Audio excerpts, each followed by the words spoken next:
छौड़ा ले ले भरा पूरा रे तोरा खातिर हम की नहीं केलियो यार शादी हो छे अब हमर कहिले सबूरा रे अब हमरा भुला जो जान कुमारे में माजा छौड़ा ले ले भरा पूरा रे शादी हो छे अब हमर कहिले सबूरा रे करा गाड़ी पया बचड़ हबै तोरा बिना मरबै गे छौड़ी के करा गाड़ी पया बचड़ हबै तोरा बिना मरबै गे छौड़ी तोरा बिना मरबै गे छौड़ी तोरा बिना मरबै गे छौड़ी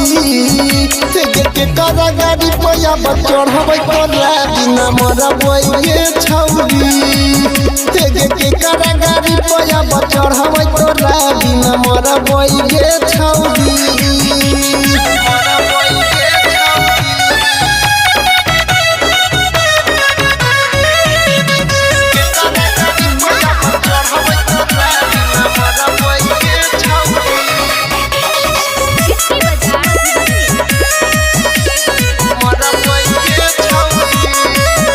करा के जइबे पियावा के घर गे एक नंबर दिहा फोन कर बोला भरा रे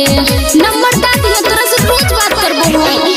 नखरा ने कर ढेर है परेशानी रे की कहते सैया जे है गप जते जानी रे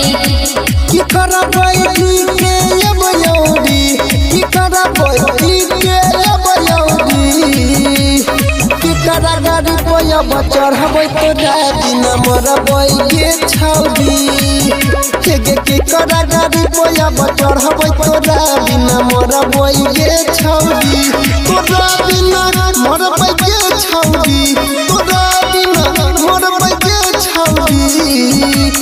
के करा गाड़ी पया बचड़ हबै तोरा बिना मरबै गे छौड़ी के करा गाड़ी पया बचड़ हबै तोरा बिना मरबै गे छौड़ी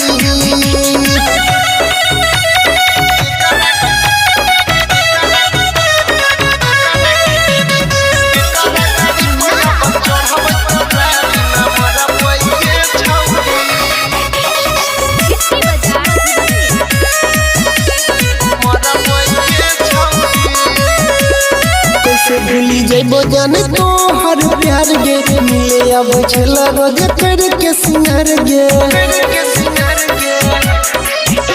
ससुर से जला दिही आइबो नई हरा रे कनी दिन दिल पर सहिले कहरा रे